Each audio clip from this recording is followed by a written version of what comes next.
చూస్తున్నారు కదండి, ఇప్పుడు వచ్చేసి హైవేలో ఉన్నాను అనమాట. శ్యామ్ వెళ్ళేటప్పుడు మజ్జిగ కల్పించాడు, వద్దులే అన్నాను.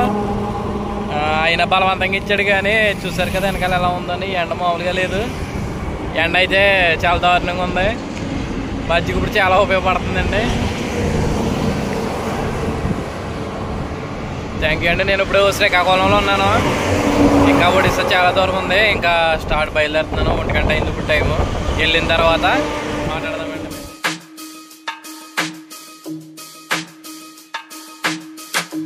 వరల్డ్ ఫేమస్ టెంపుల్స్లోనండి మన పూరి జగన్నాథుని టెంపుల్ ఒకటండి. మన ఒరిస్సా స్టేట్ గురించి చెప్పాలంటే చాలానే ఉందండి. ముందైతే ఒరిస్సా అని పిలిచేవారండి, కాదంటే ఇప్పుడు ఒడిస్సా అని పిలుతున్నారనమాట కొత్తగానే. మన ఇండియాలో ఒడిస్సా అనేది 8th లార్జెస్ట్ ప్లేస్ అండి ఏరియా పరంగానే. అదే పాపులేషన్ పరంగా అయితే 11th ప్లేస్ అనమాట. 1948కి ముందండి కటక్ అనేది క్యాపిటల్ సిటీగా ఉండేదండి. కానీ ఇప్పుడు భువనేశ్వర్ క్యాపిటల్ సిటీ అండి ఒడిస్సాకి.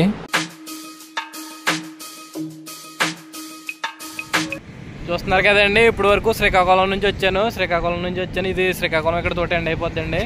ఇక్కడ బ్యాక్గ్రౌండ్ కనిపిస్తుంది కదా, ఈ బ్యాక్గ్రౌండ్ కనిపించింది శ్రీకాకుళం బార్డర్, ఒడిస్సా ఎంటర్ అవుతాం అనమాట. క్యాపిటల్ వచ్చేసి భువనేశ్వర్ అండి.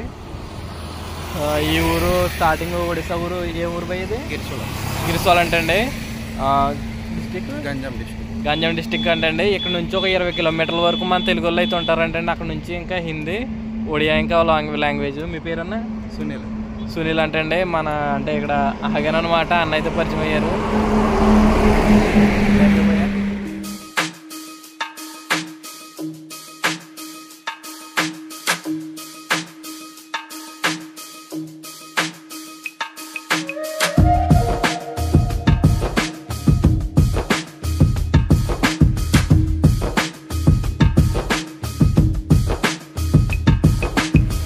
భోజనం చేయడానికి అయితే వచ్చానండి. ఇక్కడ ఒడిస్సా కుర్రోళ్ళు అయితే కనిపించారు అనమాట. వీళ్ళందరూ కూడా ఎక్కడికి వెళ్ళాలి, ఎక్కడ ఉండాలనేది చెప్పారనమాట. నాకు కొంచెం ఎక్కడికి వెళ్తే అదే స్టేయింగ్ ఉండడానికి ఉంటుందని చెప్పారు. సపోర్ట్ చేస్తున్నారు. Thank you guys. చూస్తున్నారు కదండి, ఇందాక నేనైతే టిఫిన్ చేస్తానికి వెళ్ళాను అనమాట. టిఫిన్ చేసిన దగ్గర ఏంటంటే 2 చపాతీ ఏదంటే వాళ్ళు ఏంటంటే చపాతీని రోటీ అంటారంట. ఇక్కడ నేను చెప్తుంటే అర్థం కాలేదనమాట. రోటీ అన్నారు. అవునండి. మష్రూమ్ కర్రీ ఇచ్చారనమాట. తిన్నాను. టేస్ట్ అయితే బాగానే ఉంది. కర్రీ అయితే 100 రూపీస్ ఎక్కువ అనిపించింది. అంటే నేను కొడుపు ఆల్రెడీ నిమ్ముకుందని చెప్పేసి 2 చపాతీ తిన్నాం కదా అని వెళ్ళాను. చపాతీ అయితే 3 చపాతీ 20 అన్నారు. పర్లేదు అనుకున్నాను. కర్రీకి అయితే ఎక్కువ తీసుకున్నారు అనమాట. ముందు రేట్ అడిగి తినాలి ఈసారి నుంచి. చూస్తున్నారు కదా, పెట్రోల్ బంక్లో ఉన్నాను నేను అయితే. ఇప్పుడు నా స్టేయింగ్ అయితే నైట్ ఇక్కడే. అడిగితే పడుకోమన్నారనమాట. ఇక్కడ స్టే చేసి నైట్ మార్నింగ్ అయితే పూరి జగన్నాథ్ టెంపుల్కి అయితే వెళ్దాం. అంటే యాక్చువల్లీ అక్కడికి వెళ్ళిపోయి ఆ టెంపుల్ దగ్గర స్టే చేద్దాం అనుకున్నాను. రూమ్స్ ఏమైనా ఉంటాయి తక్కువలోని. కాదంటే వర్షం పడ్డదని మధ్యలోని. వర్షం పడటంతో 8 కల్లా నేను ఇక్కడ ఆగిపోవాల్సి వచ్చింది. ఇంకా పక్కనే టిఫిన్ చేసి ఇంకా ఇక్కడికి వచ్చి ఇక్కడ స్టే చేస్తున్నాను అనమాట. ఇక్కడ బొంక అయితే పెద్దదే. ఇక్కడ లారీ డ్రైవర్స్ వీళ్ళందరూ కూడా ఉంటారంట. మనం స్నానం చేయడానికి ఏంటి ఇవన్నీ కూడా బాత్రూమ్కి వెళ్ళడానికి వెనకాల బాత్రూమ్ అయ్యి ఉంది. ఇంక ఇక్కడ వీడియో ఇక్కడతోటి ఎండ్ చేస్తున్నాను. వీడియో నచ్చిందని అనుకుంటున్నాను. నచ్చితే ఒక లైక్ చేయండి, మీ ఫ్రెండ్స్ కూడా షేర్ చేయండి. మేఘాలయ ట్రిప్ సక్సెస్ఫుల్ అయ్యే వరకు మీ సపోర్ట్ నాకు ఉంటుందని ఆశిస్తున్నాను. Next video. మార్నింగ్ అండి అందరికీ. ఇంకా ఇప్పుడైతే స్టార్ట్ అయ్యాను అనమాట. నేను బ్యాగ్ ప్యాక్ అయ్యి తీసుకున్నాను. ఒక 1 గంట టైం అయితే పట్టింది. నైట్ అంతా ఇక్కడే ఉన్నాను కానీ మొత్తం అంతా బాగానే ఉంది. కాదంటే లారీల సౌండ్కి అయ్యి నాకు నిద్రపట్టలేదు. ఇక్కడైతే స్నానం అయ్యి చేశాను. ఇక్కడ స్నానం చేయడానికి అయ్యి ఉందన్నమాట. చూస్తున్నారు కదా, ఇక్కడ స్నానం చేసి ఇంకా మొత్తం రెడీ అవ్వడానికి రెడీ అయిపోయి ఇంకా ఇక్కడ నుంచి పూరి జగన్నాథ్ టెంపుల్కి అయితే స్టార్ట్ అయ్యాను. ఇంకా అక్కడికి వెళ్ళిన తర్వాత టెంపుల్ అయ్యి చూసుకుని కోనార్క్ సన్ టెంపుల్ కూడా చూసుకుని అండి అప్పుడు బయలుదేరదాం మన కోల్కతా. ఈరోజు అయితే ఇంకెక్కడ నుంచి స్టార్ట్ అవుతున్నాను. నేనైతే టిఫిన్ అయితే చేశానండి. గారెలు తీసుకున్నాను. ఏదో టిఫిన్ ఉన్నదన్న పేరుకు ఉందన్నమాట. చట్నీలన్నీ కూడా డిఫరెంట్గా ఉన్నాయి. నాకైతే నచ్చలేదు.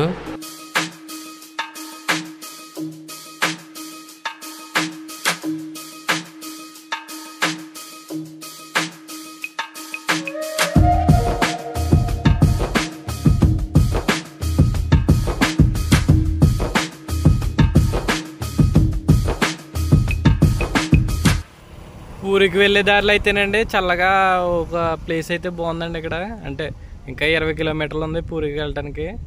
ఈలోపు దారిలో ఒక ప్లేస్ అనమాట, 2 వైపులో కూడా చెట్లు ఉన్నాయి, చల్లగా గాలి వేస్తుంది, బాగుందని చెప్పేసి ఒక 2 మినిట్స్ ఇలాగా 10 నిమిషాలు ఇలా ఉందాం కదా నాగాను.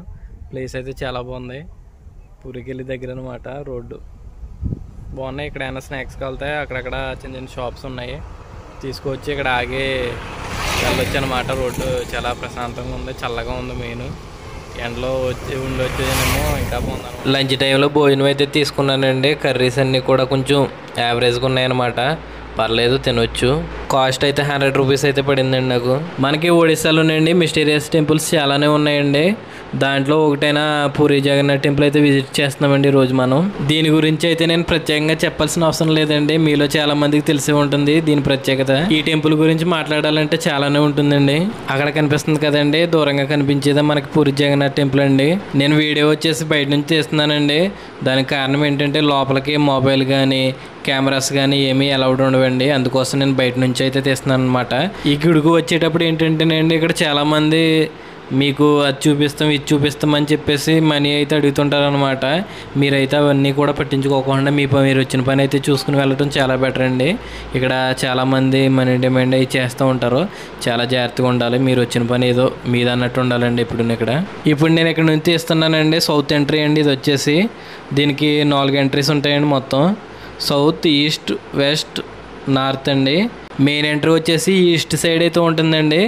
ఇక్కడ చూస్తున్నారు కదా, ఇదే ఈస్ట్ సైడ్ అనమాట. మనకి దీన్నే సింహద్వారం అంటారండి.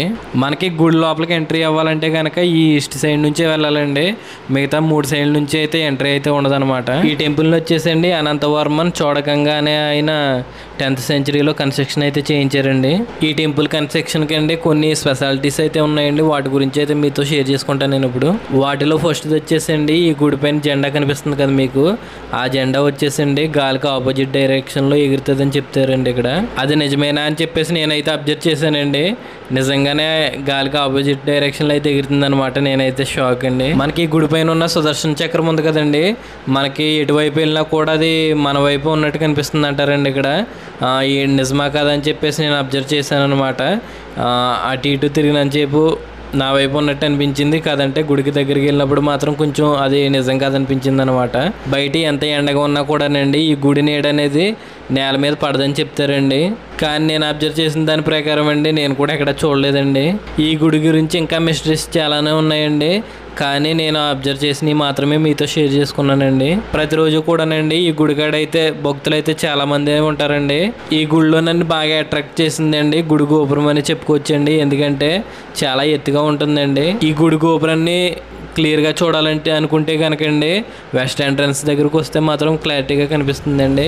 ఇక్కడ చూస్తున్నారు కదండి, బ్యాక్ సైడ్ వచ్చేసి బీచ్ అనమాట ఇదంతానే. ఇక్కడ సాయంత్రం పూట ఇవన్నీ కూడా షాపులే కావాలి, మొత్తం అన్నీ కూడా ఇప్పుడు క్లోజ్లో ఉన్నాయి. ఈవినింగ్ అయితే ఓపెన్ అవుతాయండి.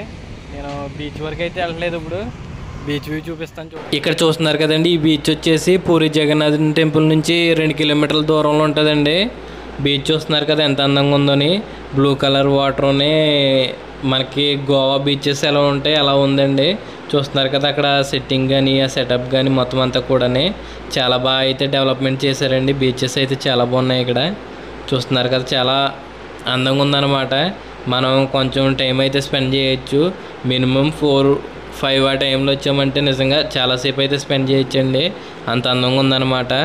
ఇంకెక్కడి నుంచి నేనైతే మాట్లాడండి, లొకేషన్ అయితే ఎంజాయ్ చేయండి.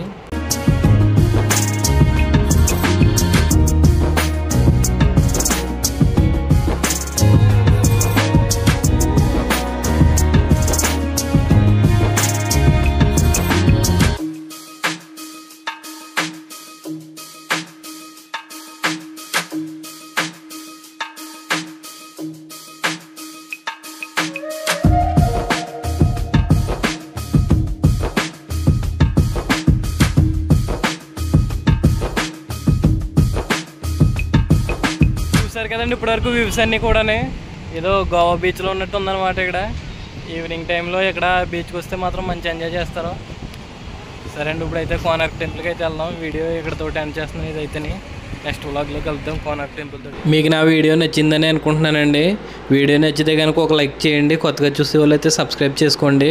మీ లైఫ్ ఆఫ్ గోదావరిని సపోర్ట్ చేయండి. మీ సపోర్ట్ ఇంకా ఇలానే ఉంటుందని ఆశిస్తున్నాను. మీ లైఫ్ ఆఫ్ గోదావరి.